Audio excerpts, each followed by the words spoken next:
Faayidaa bishaan danfisuun urka isaa ulachuu yookaan steam inhalation kan jedhu ilaalla. Kun egaa hawaasa keenya keessatti hedduu baratamaadha.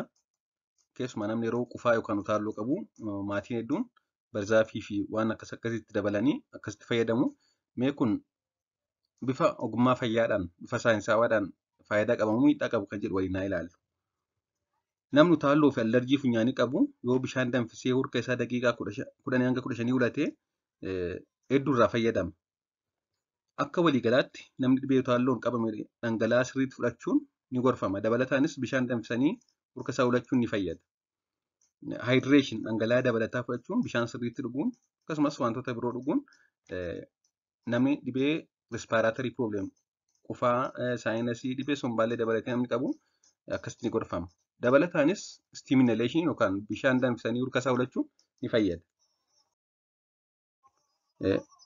Akkamitti fayyada yoo jenne akka furriin funyaan jiruu fi akkitaan laagaa keessa jiru akka irrattu yookaan akka nyaatamee yookaan baqee badu waan taasisuuf qilleensa salphaatti fudhannee akka baasnuuf ni gargaara. Yeroo namni tokko qufaa yookaan utaalloo qabu akkasumas yeroo saayinasii qabu wantoota nuti rakkannu keessaa tokko funyaan cufatee qilleensa fudhatanii baasuuf rakkachuudha. Kana egaa bishaan danfisanii urka isaa ulachuun kana balleessuudhaan akka wanti kun salphatee qilleensa akka garaa keenyaa fudhannee baasnuuf ni gargaara jechuudha.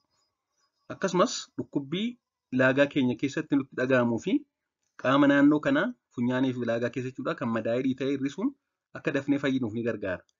Akkasumas akka dhukkubbiin irra tuufis ni gargaara jechuudha. Akkasumas urka bishaan danfe yeroo rafuuf jennu yoo ulannee rafne akka dafnee hirribni nu fudhatu akka hirribni nu dirree nu rakkisne akkasumas akka hirriba kwaalitii qabu hirriba tasgabbaa'aa qabu rafnuuf ni gargaara.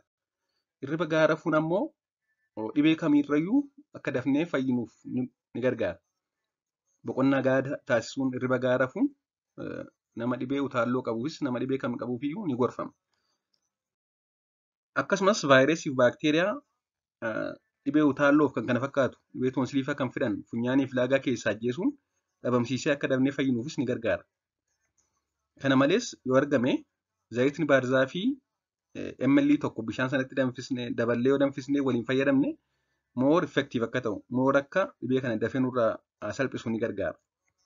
Haa ta'u malee yeroo kana goonu ija keenya dunuunfachuu qabna. Maaliif steamiin kun yookaan urki kun ija keenya miidhuu danda'a akkasumas akka bishaan danfe ofitti yookaan daa'immaniif fayyadamna ta'e akka ofitti hin jiksineef of eeggannoo guddaa gochuun barbaachisaadha. Akka waliigalaatti kana fayyadamuun ni fayyada jechuudha. Waan dhaggeeffattaniif hedduu galatoomaa turtii gaarii.